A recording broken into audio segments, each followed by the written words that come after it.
A very good morning to you. Welcome to Atlantic Blowrat on Atlantic Television Network. It promised to be an interesting show this morning.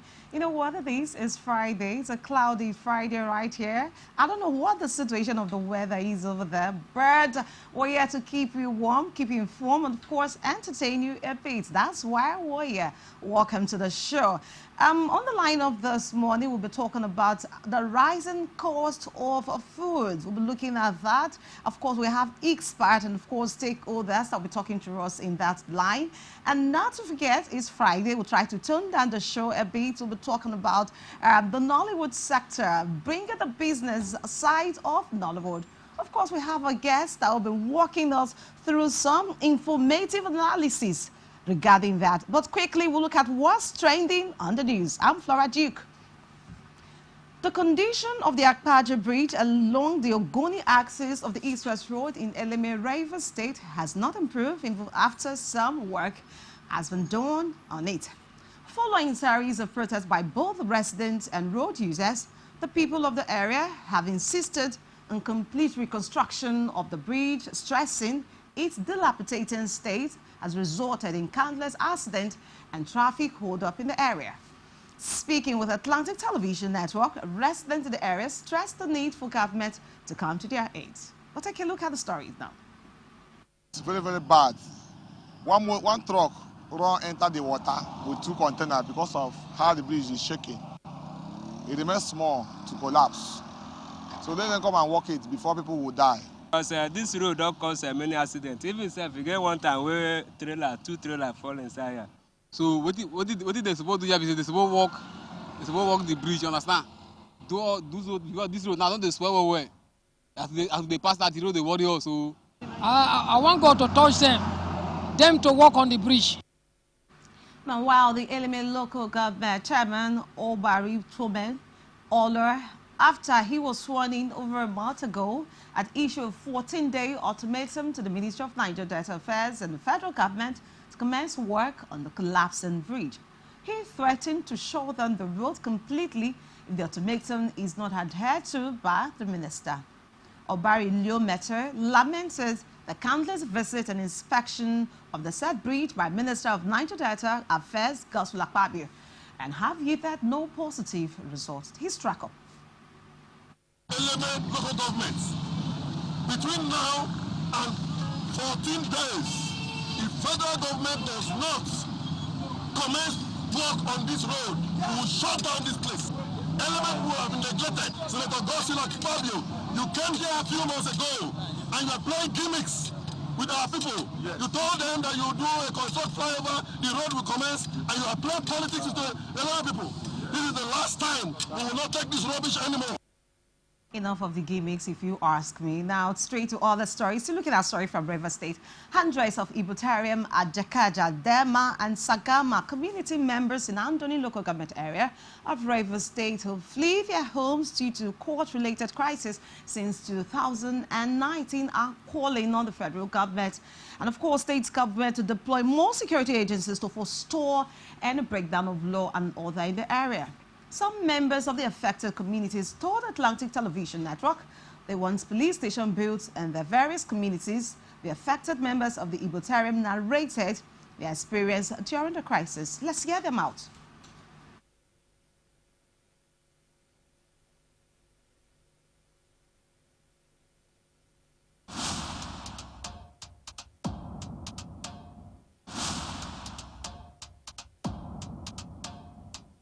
Sorry about the mix up there. The paramount ruler of Ibutarium community is Festus Silas Ogbulu, and leaders of other communities expressed pleasure over the return back of their homes.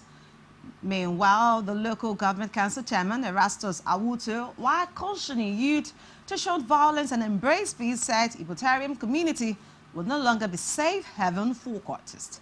He appealed to the community leaders to always report anyone seen compromising the peace and unity of the community.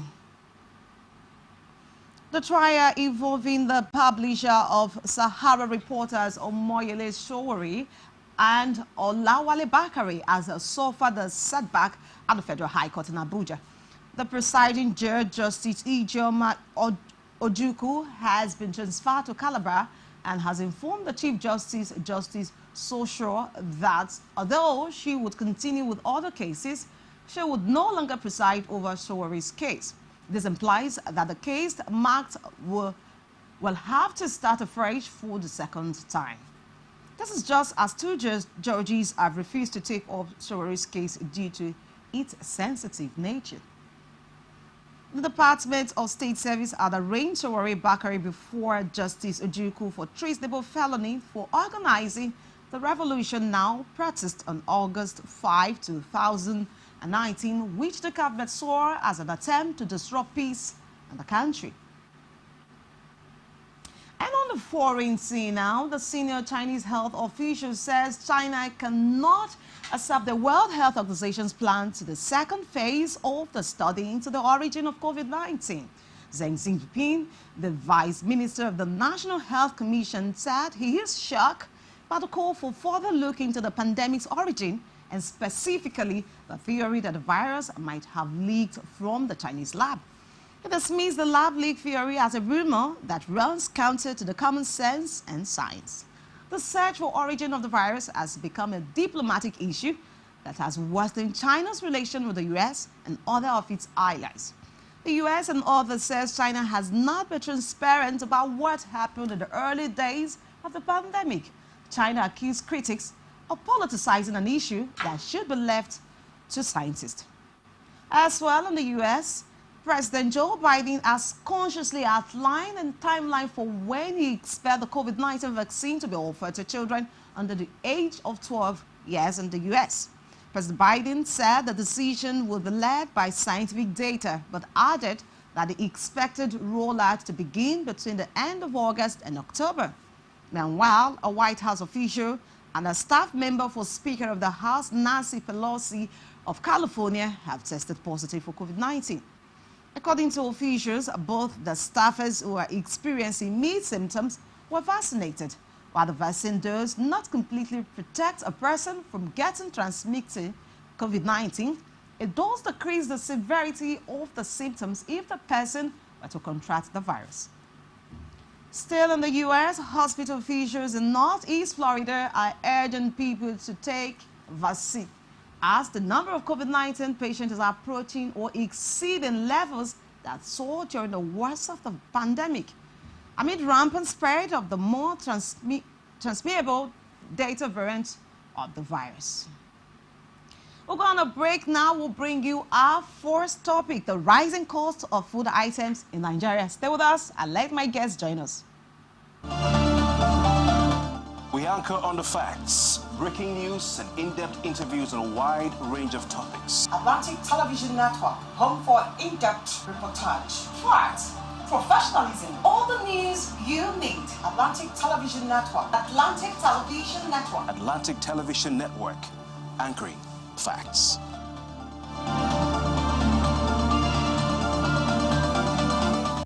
From the line across the ocean to the land beyond the mountains, through the Sahara, we bring on-spot news, live analysis, expert discussions on trending stories in politics, business, socio-economy, sports, and documentaries. So catch all the updates on the happenings around the globe. Stay focused on the fact today, only on ATN.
United Kingdom leaving.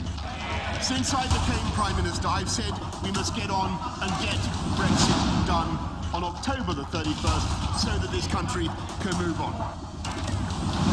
Sir, my amendment is that Mr. President should be invited to come and explain the situation.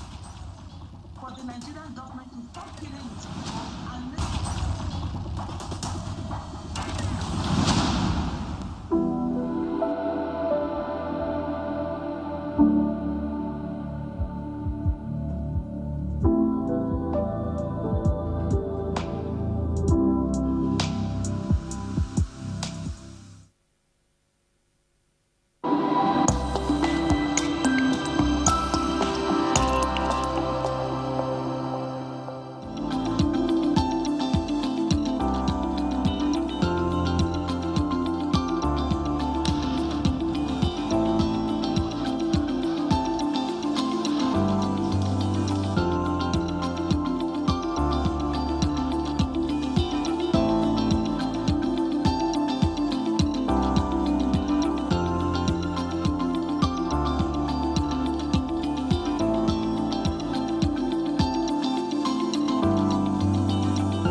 Anchor on the facts, breaking news and in-depth interviews on a wide range of topics. Atlantic Television Network, home for in-depth reportage, facts, professionalism, all the news you need. Atlantic Television Network. Atlantic Television Network. Atlantic Television Network, anchoring facts.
You're welcome back to our first issue on this course this morning. It will interest you to know that President Muhammadu Buhari has cited prevalence of excessive flooding, insecurity and unscrupulous practices of food product middlemen as some of the reasons for current high in cost of food commodities in the market. Buhari offered the explanation on Monday in the solemn message to Nigerians. The president also restated the determination of his administration to end food insecurity and had put the huge investment into the agricultural sector.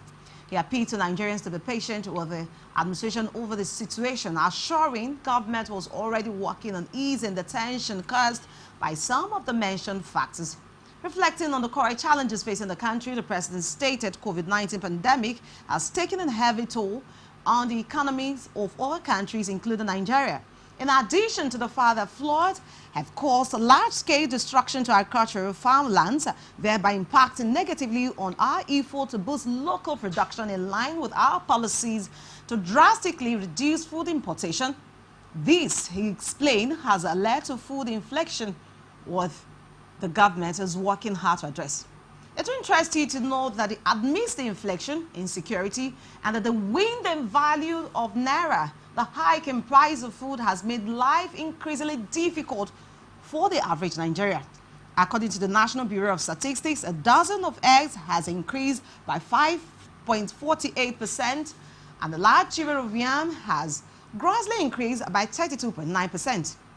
Joining me live in the studio is a farmer and coordinator, Rivers State Partner for Peace, Ambassador Livingstone Memberi. Good to have you join us. Good morning. And also in the studio with me is the CEO of Ruby's Food and Confectionaries International, Ekuri Patience Tonye. Thank you for joining us. Thank you. And of course, to create a balance in all of this discourse, I have joining me via Zoom is Mr. Chisom DK, the MD of Billionaire FM. Good to have you join us, Mr. DK. Good afternoon. Okay. Good morning. All right, welcome to the show. Okay, I'll start with you, Patience. You happen to be the final consumer here. Have you actually witnessed a hike on the cost of consumable commodity beginning? I earlier mentioned eggs, yam, plantain. These are staple Nigerian food. I don't want to go into rice. Have you currently experienced the current hike in the price of these various commodities? Yes, very well. These are really increasing by the day, and the hike in price is not really a good one because is like a daily increase in the prices of this commodity. You go to the market today to buy maybe egg, and by the following morning you go back, you are seeing like maybe 200 naira difference. And you know, since we don't have any price regulation in Nigeria, every morning you just go, things keep increasing, which is not really... Okay, you mentioned price regulation. I think we'll talk about that. Let me join Chiso, who happened to be a robust farmer. Chiso, can you hear me? The president earlier mentioned insecurity, mentioned flooding, and of course he mentioned middlemen. You happen to be a producer, a farmer, like you produce those crops, and of course the crops are being shipped into the market. Are you affected by this? Insecurity, flood, yes, and the middlemen. Yes. Oh, talk to us about it. Yes. The middlemen, yes. The flood, yes. The insecurity, yes. But basically, the rise in costs is because of the demand. The demand outweighs our production. The demand for food outweighs our production. So right now, because of the weather around this part of the country, it's been raining every other day. So you can imagine we're going to the farm to harvest and go on with our production. It's a lot of these inconveniences, you know, discomfort because of the weather. The flood also affects us. Okay. Then when you talk about insecurity, it's a major aspect. How? You know, because of the insecurity. Okay, I'm coming to it. Because of the insecurity, we could move goods in the night and get into the city in the morning. But because of the insecurity, we don't move any longer at night. The road networks are also terrible. If you take, for instance, people that are bringing food from the Afam axis, that's Obibo. Have you been to the Obibo road lately? For you to move your product from that area to the city, then it costs you triple the price as of last year.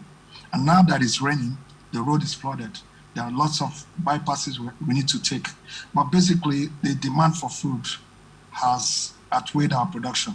Okay, can we really say for sure that population growth somewhat affects the demand? Because if you say demand, it therefore means that more hands has to be on deck in food production. Yes, and then you see because of the exposure, and then the youths now don't have the knowledge that we all need to go back to the ground to farm. There's people think it's a job for the elderly people or a dirty job, but actually you can make a good living from agribusiness. And we actually need to get to that point where about one third of the population should be producing food, if not half of the population. So you see, this has affected the production of food. You find very few young people going into agriculture or going into farming, but there are ways we can go about this now and we begin to produce food more. Now again, the weather, like I said, the weather affects certain kinds of production. For instance, if you take the palm oil production, for instance, the palm fruits yield more fruit and oil when there is sunlight. So once we're in this weather, we can't produce much. And again, the dollar rate, the devaluation of our naira has made production extremely expensive. If you're into poultry farming, for instance, you need to buy the feed or prepare your own feed. You need to buy some of these products. You need to import some of these products for production of feed. So you need to compete with the dollar exchange rate. Okay, the president also mentioned flooding as a major challenge. And of course, we are also talking about rainfall. I know for sure, when I did agric in school, we're told during rainy season is a good planting season. So how is flooding actually deter you from cropping and of course maybe weeding then harvesting? Okay, before I answer you, you said when you're in school, rainy season is good for planting. Yes, for planting, not harvesting. This is the period we begin to plant and get ready to harvest. You wouldn't be able to produce much while it's raining or harvest more. Take cassava, for instance. It's the tuber in the ground. When the ground is wet, you can imagine what the tuber will be going through when it's flooded. The flood takes away every nutrient on the soil, takes away pushes away our crops, and then causes a lot of hazards, you know. And I'm sure okay, there are weather reports before, during the beginning of the year, we'll get to hear situation of much flooding expected in this part of the country, flooding expected in this part of the country. Doesn't that give you guys, farmers, a guide on when to plant and, of course, get to use maybe mechanized system of farming to carry out your cropping properly? Well, this is where we need the corporate bodies and the government to come to our aid rather, because we can't carry out all of this. Majorly, we could have more food even during the flooding if we had good storage facilities. But we don't have storage facilities, so the foods will get bad, they will get spoiled. Let's take, for instance, you're doing tomatoes. How are you going to store them? We don't have storage facilities that can keep these stores for this period. We need to begin to learn how to store against such period. Okay. So we could have excessive food for the public. I'll come back to you. Let me talk to Livingstone Memberi. 3 things he's mentioned now. He talked about food processing. I think it's one thing Nigeria is gradually lacking now. When this food are harvested, it's consumed spontaneously. There's no plan for processing. There's no plan for storage. There's no plan for, if possible, exports. As it stands, Nigeria has to import most of the food. What do you think can be done in this perspective or in this prism? I think the agricultural value chain is huge, and Nigeria should begin to think of how to fully exploit it. You have the input side, you have the production side, you have the processing side, and then sales, marketing, and all of that. So agriculture holds a lot of potentials, providing jobs and income. Now, he's right when he mentioned that we don't have storage facilities. We don't even have enough processing centers. We don't. So you see a farmer, he produces, harvests, and then the next thing is directly to the market. But if we have processing companies, the farmers will be rest assured that there is already an off-taker. So he can increase his, the size of his production capacity, he can expand, being assured that there is a processor that will take off the product as at when due. So it's a huge thing. We also, when you talk about flood and flooding not affecting, the issue of climate change is here. The issue of climate change is here, and elsewhere, farmers are beginning to adjust to accommodate the effect of climate change. But we've not seen that really happen here in Nigeria. When you say accommodate, are you saying planting crops suitable for that particular weather? For instance, people are beginning to use greenhouses to do crop production. People are looking at hydroponics to also grow vegetables and all of that. People are looking at mariculture as against doing concrete pond and things that the natural disasters can easily affect. So we need to really look at climate change and its effect. It is here. It is here. It is man-made, and we just have to adjust, put out mitigative steps that will make us still produce enough to feed the country. Another aspect I wanted you to react to is the issue of banditry, terrorists, and the president's speech. He hit the nail on the head, because at some point I thought it was going to maybe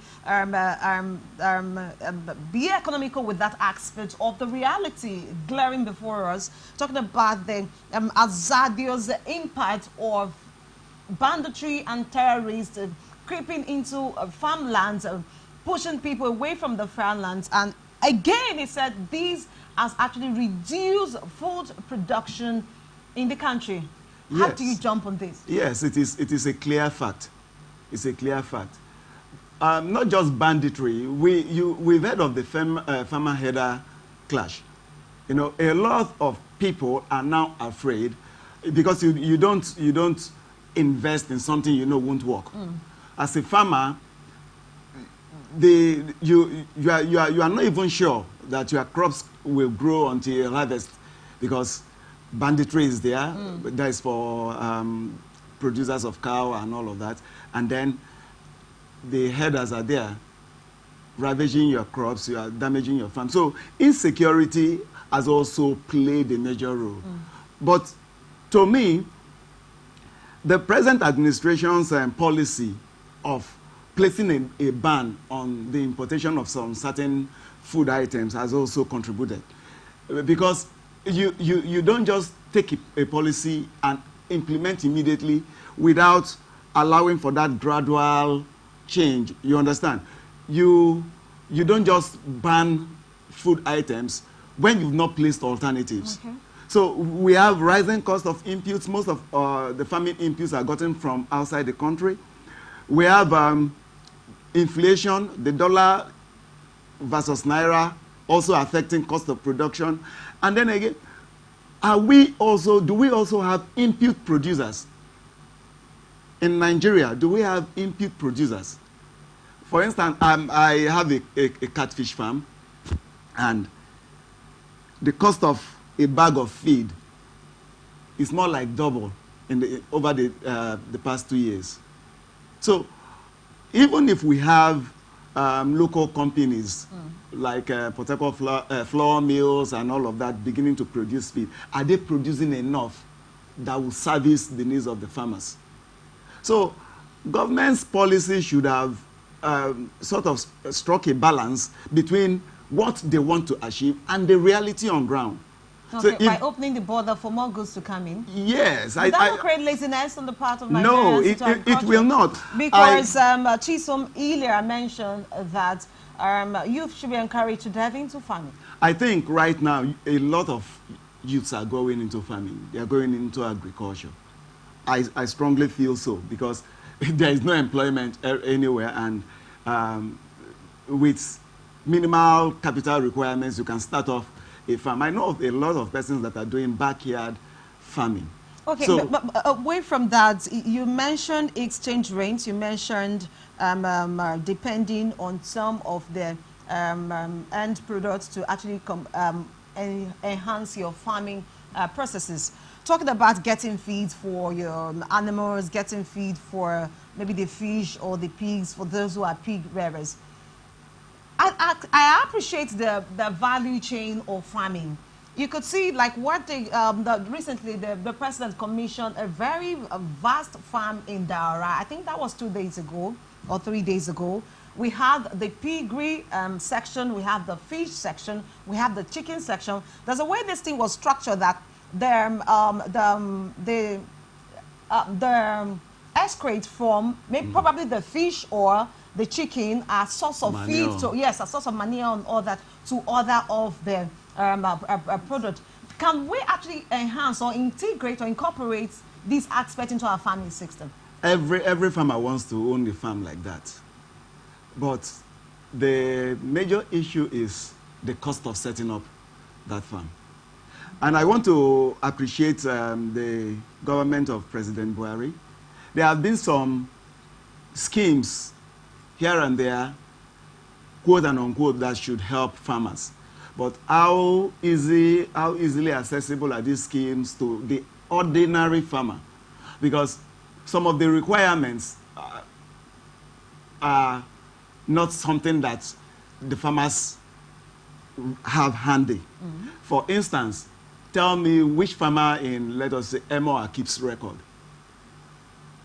Maybe Chisom should be able to respond to that for us. So there are, you know, those minimum requirements that will enable you have access to those funding that will make you set up a farm. You know, they are not there.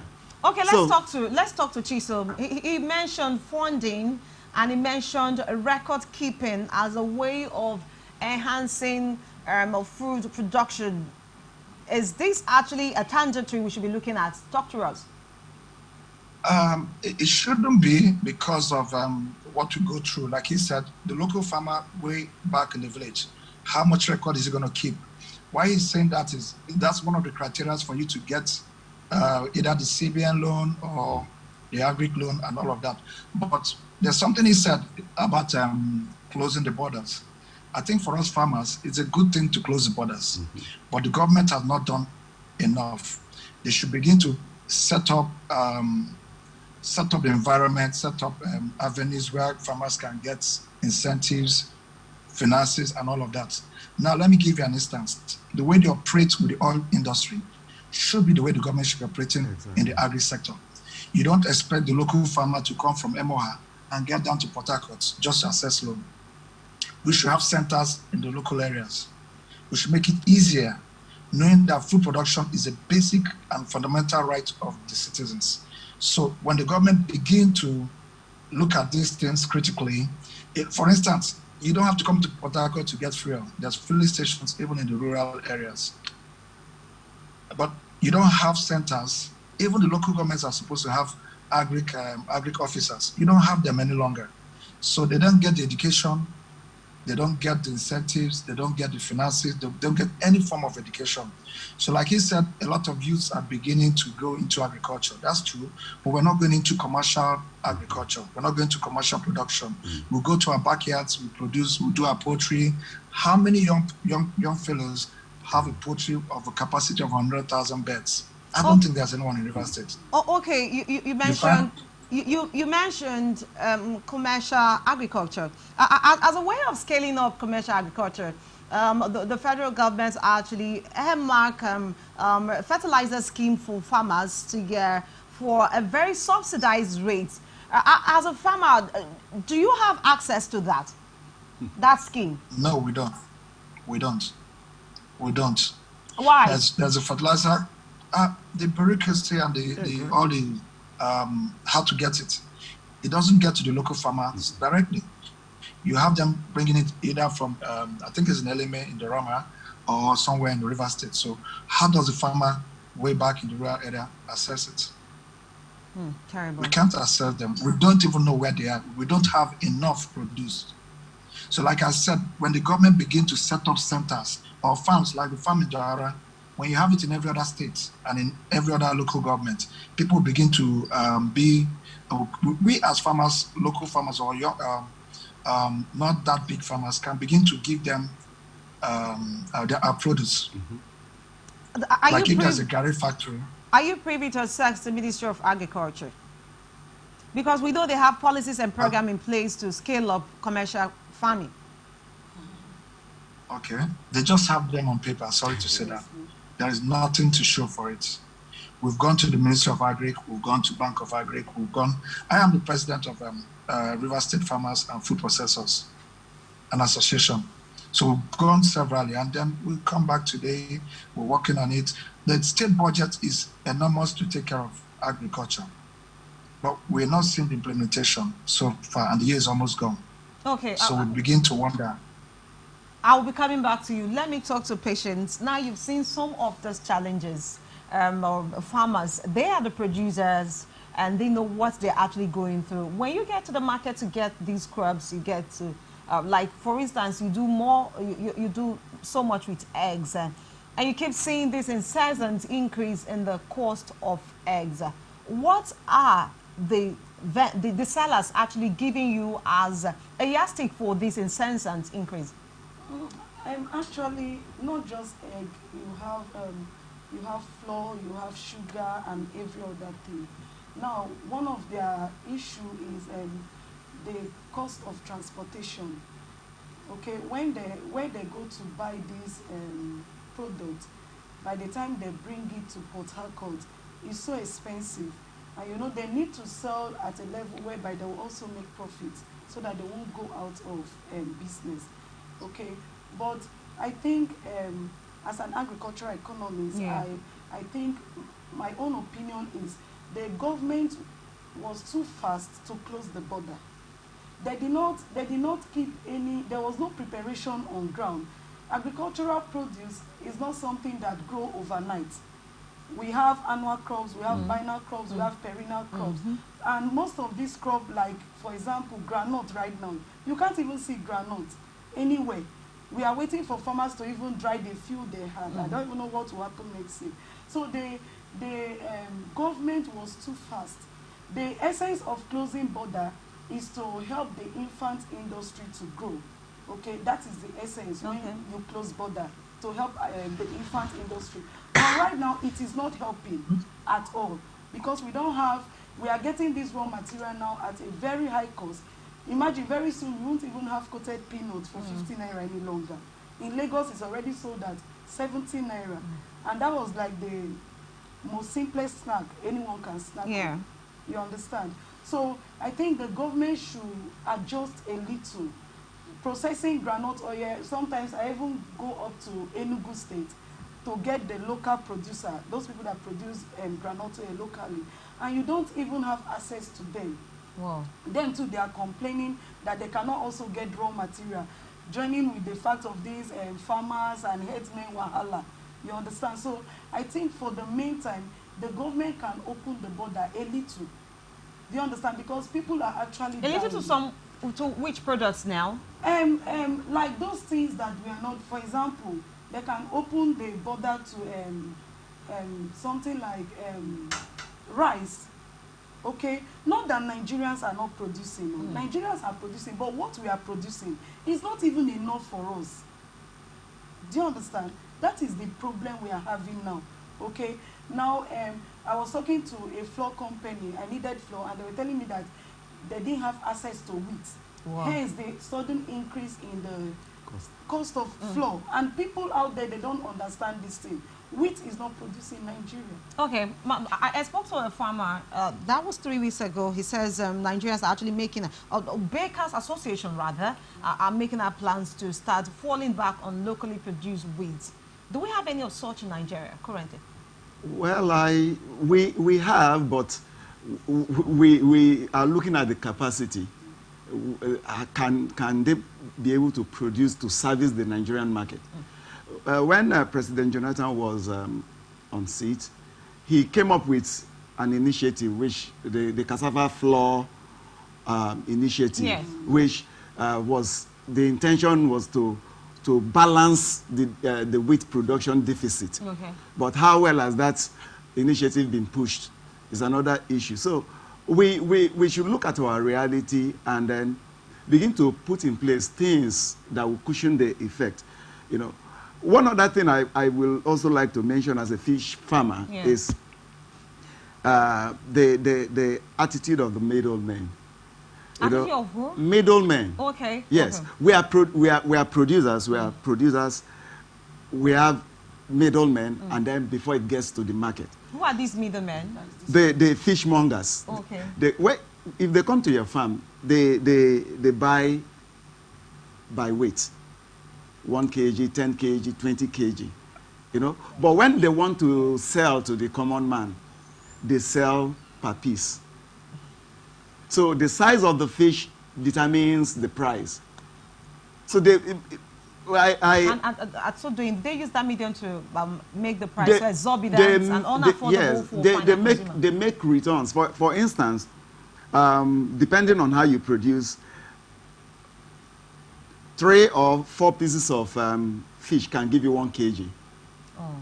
And they buy it at now 900, 750. But they can sell each piece 700. Per kg, they buy 900. Yes. And when they get to the market, they say a piece for 700, 1,000, depending on the size. Are you saying there should be some sort of regulation in the selling cost?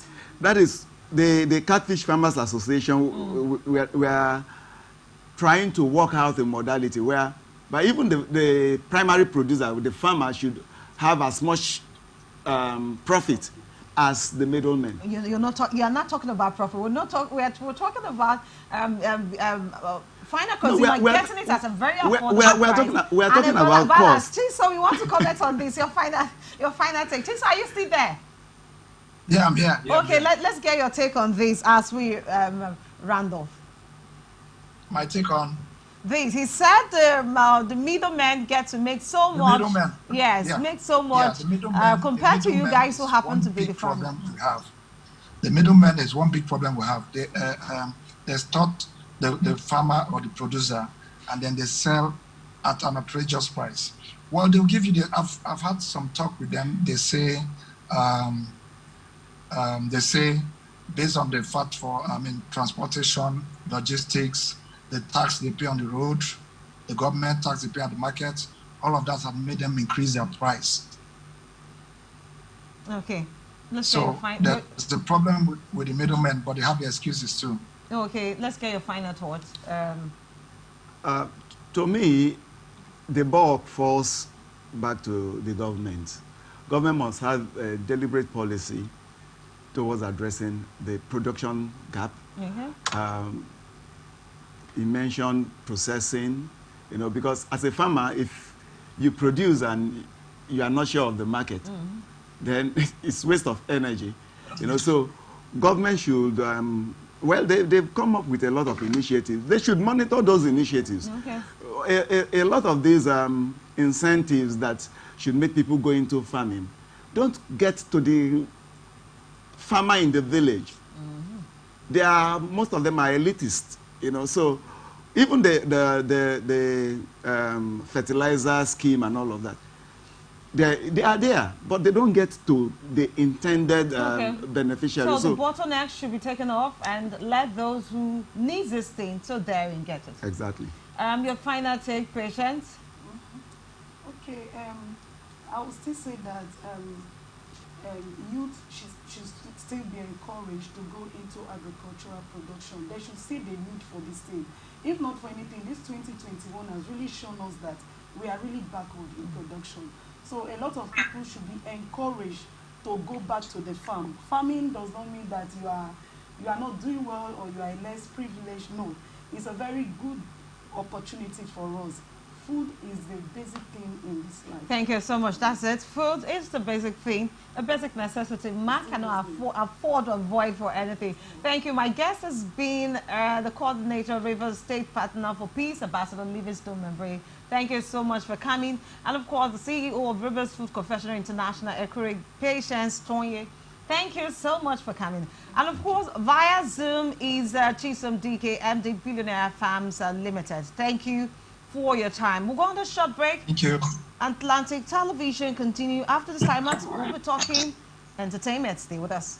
From the land across the ocean to the you. land beyond the mountains, through the Sahara, we bring on-spot news, live analysis, expert discussions on trending stories in politics, business, socio-economic, sports, and documentary.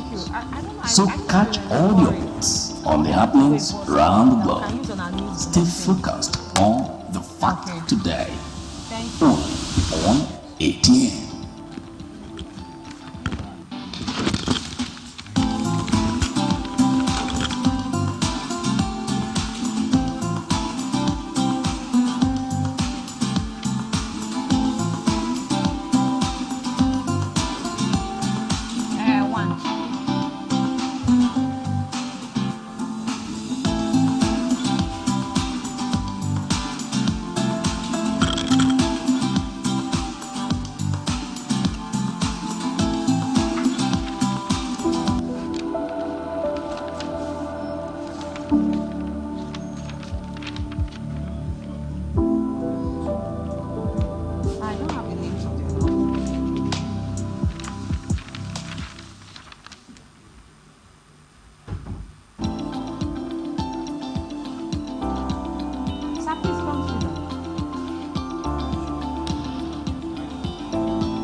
Mr. Remedy, Chairman, Directors Guild. Rivers State Chapter. Rivers State Chapter. Yes.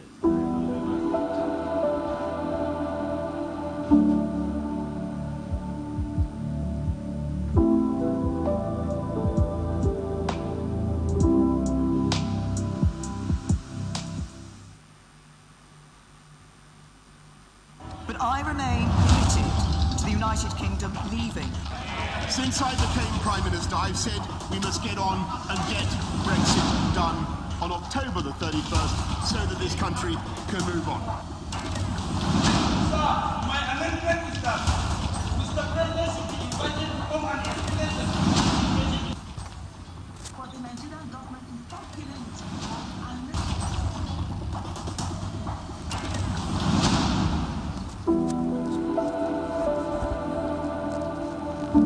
Directors Guild. Guild.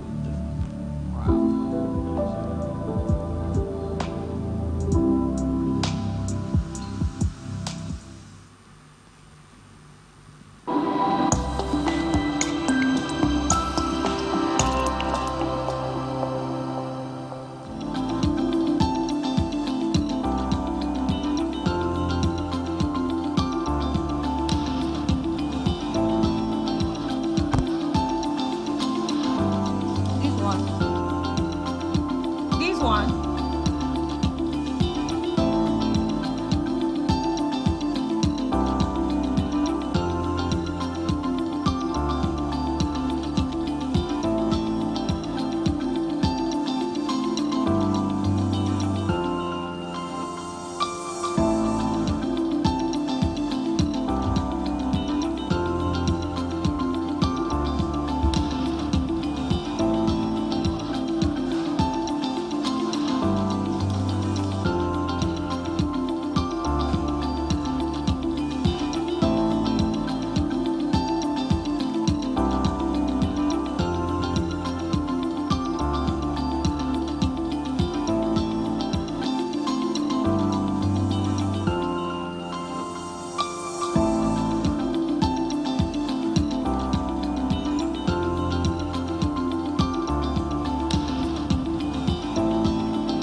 All right, welcome back. It's still Atlantic Blurred on your favorite television network, Atlantic Television.